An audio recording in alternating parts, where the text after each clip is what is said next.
Hello yarn tubers, welcome back to Wanderlust Crochet with Dana and boop boop photo bomber Benji. Today I'm going to give you Yarny Socialites, a quick rundown of what Thursday of the Yarny Social is going to be like, and then I'm going to tell you all what I've been working on. So here we go. So we already talked about in the group about how Wednesday, you know, there's Carrie, Lawton, and I are going to head over to the I Yarn for You shop, where she's going to have kits for the Somebunny available. She's going to give us coupons to put in all the goodie bags for her shop for all the Yarny Socialites. Over the course of the 3 days, they can use that coupon for yarn in her store. Okay, but Thursday is our kickoff day.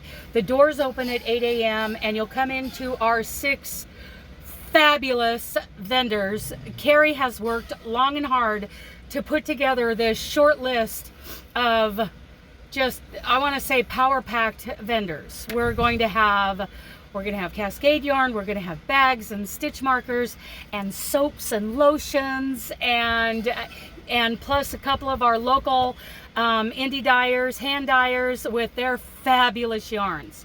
So that's the first thing you're going to see. You're going to come in, get you checked in, get your name badge, get your goodie bag, and then you can land and you can, you know, find your spot, check out the vendors, do a little shopping, and then at 9 o'clock, I'm going to get under the lights, get in the spotlight, and start talking to you guys. First of all, I'm going to, you know, introduce our vendors. I'm going to introduce Carrie, you know, the one who has really done all the hard work to put this event together.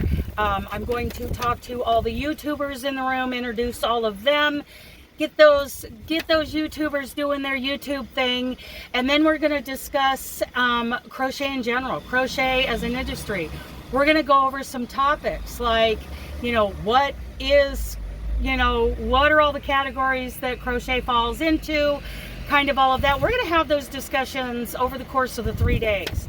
You know, it's a group discussion about, you know, stitches and tension and, you know, gift giving versus selling and making a living. All of these things that can incorporate your crochet life. Now, also, we're going to have several, you know, raffle drawing, kind of, not raffle because you get a ticket as you come in each day, and we will draw the other half of that ticket for prizes all 3 days. So we'll start doing that on Thursday. We're going to discuss what my workshop is going to be for day 2 on Friday, and depending on which project I choose. Yes, here we are, second week in September, and yeah, that's the next thing I'm going to talk about here. So anyway, we are going to, it is a engaging, very fun packed weekend, and it all kicks off Thursday morning, and then Thursday afternoon, you know, we're going to have more discussion. We're going to discuss whatever questions came up in the morning. We're going to see if we can help people with projects or help define certain, you know, aspects of crochet. We're also going to be getting a head count because for those who want to kind of have a group meal, we can't pay for everybody's meals, but, you know, a Dutch treat meal over at the Cheesecake Factory will get kind of a head count, and I will make sure the Cheesecake Factory knows that we are coming, because we're going to close the doors, kick everybody out at 5 o'clock. We're going to lock that place up because, you know, some of you might want to leave your stuff in the room, and then at 6:30 we'll decide on Thursday, you know, do we need an hour and a half to get ready? 6:30ish, we're all going to meet on the, apparently it's in the same like block, like on the other side of the parking lot, go to Cheesecake Factory and have ourselves a meal together.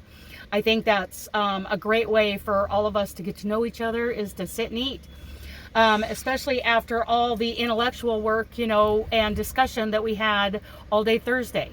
So in next week's video, I'll go over what the plans are for Friday.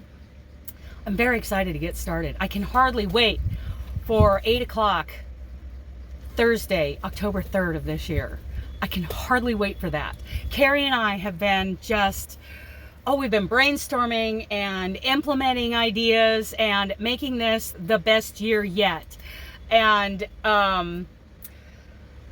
we're almost sold out, you guys. So whoever's thinking about going, this would be the year to go. Especially if you're concerned about the cost, this would be the year to go. Just the goodie bag itself is going to make your ticket amount more than worth what you've paid. So, but there's going to be so much more piled on top of that. Okay, so we're very excited for that. Now we're talking about my workshop. So the other day I did a live and I was working on the graph to start on this tapestry crochet project, which is going very well. I'm not sure that this is appropriate for a morning workshop, but what I've done, so I'm not working on it today. This is Dishy Knit Picks, and this yarn will be included in the goodie bags. Yeah, and I really like how this is turning out. However, I'm not sure, sorry, Carrie the Yarny Elephant, we were talking about doing a tapestry project. I'm second guessing that now. So, which I will finish this project, if that's what is chosen. Over in the Facebook group, I have put up a poll and I know it's kind of last minute. I've got about 2 weeks to get this done. And today I'm going to find out the results. It was either a tapestry project 2-color or a Apache Tears mosaic crochet or a mini corner to corner. Because quite honestly, the Apache Tears or the mini corner to corner would be easier to teach. Even though I am a certified crochet instructor, we're going to have such a range, and I'm worried about anybody getting left behind. I don't want anybody getting left behind. I'm not worried about whether or not those who are less experienced can do this, because I know they can. I'm worried about whether or not I can give them value in a way that they can understand tapestry crochet and that they can do it.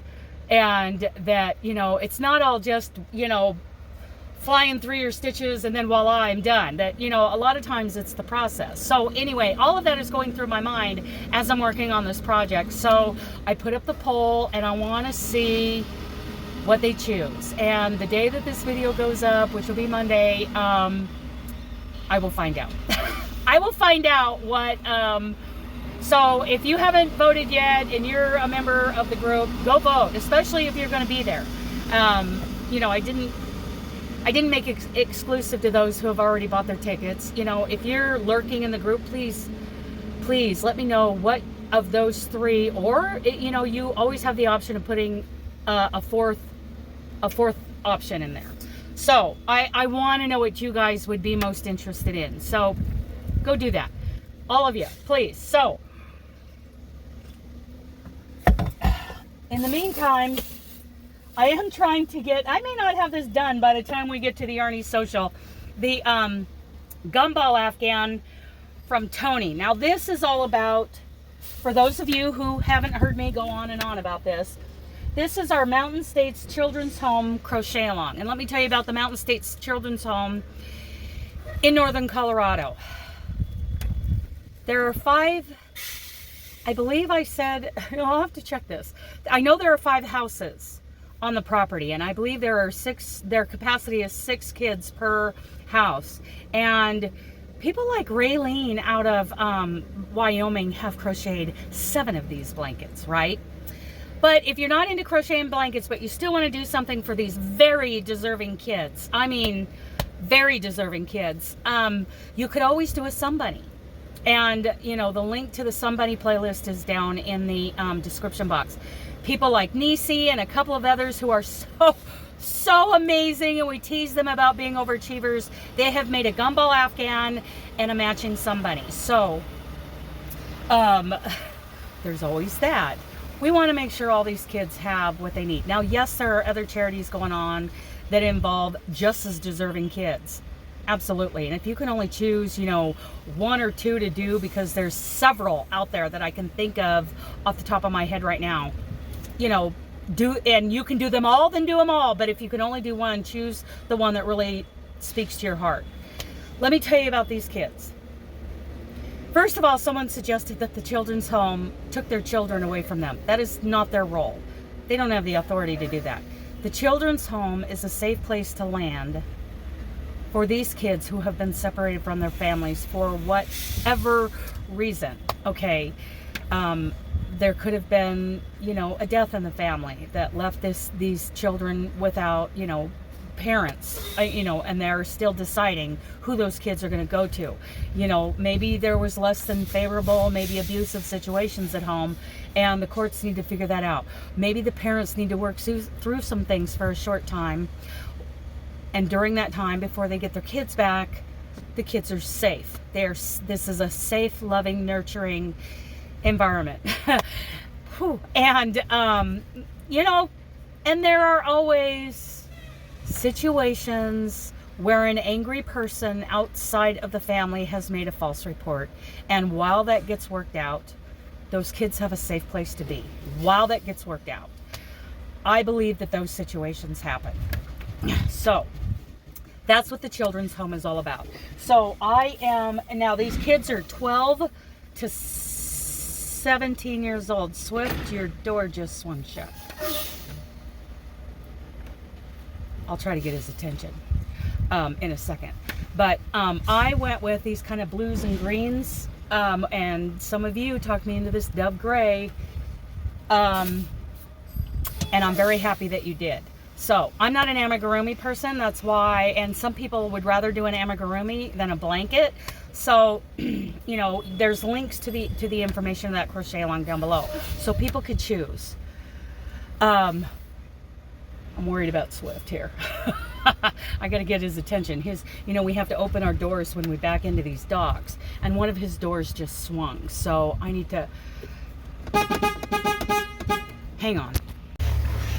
Okay, cool.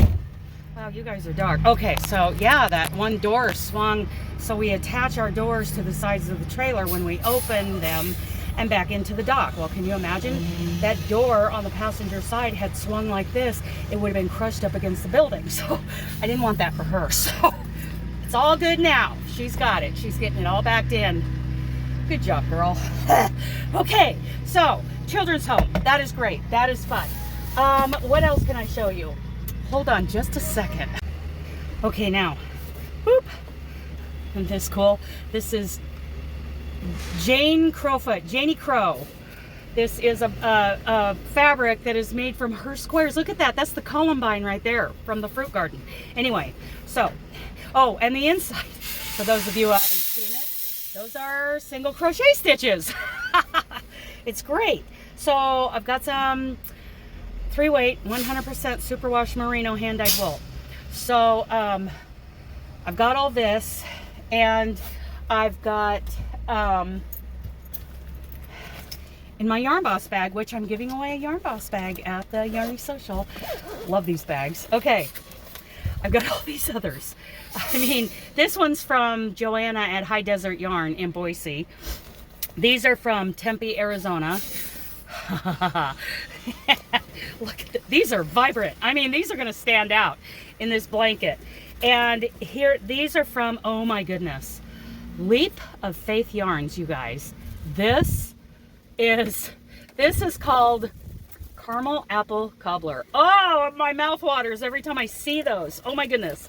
And you know, I have some others in here, and I have several. I have a big stack at home. This is my Granny Merino blanket that is kind of my heart blanket right now, besides the children's homework. You know, this is what I will do when, like, I guess I need to work on the Gumball Afghan, which is a fun Afghan to work on. So for those of you who want to make a Gumball Afghan from Tony's Design, go to her Ravelry, and at checkout, when you go to download the pattern, use the word Gumball. I think we have a few uses left for that code for those of us who want to do it for the children's home.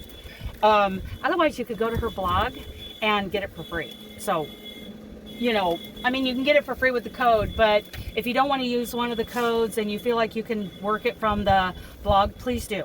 So anyway, I am in, where am I? Tifton, Georgia, picking up a load, and tomorrow afternoon I'm delivering in Hopkinsville, Kentucky. But by the time you see this video, I'll be long gone from there. So anyway, as of today, that is the plan. I have no idea yet what is happening after Kentucky. Kentucky, can any of you say Petra's happy place? I'll link her down below. Hello, Petra. I don't think I'm going to be going through Paducah, but dang, if I was, I'd be giving you a call. So anyway, that's what's going on here. I'm just sitting here kind of munching on some breakfast. It's only like, it's not even 10:30 in the morning. My appointment here isn't for another couple hours, but they at least got me in a door. Not being loaded yet, but so what else do you want to know?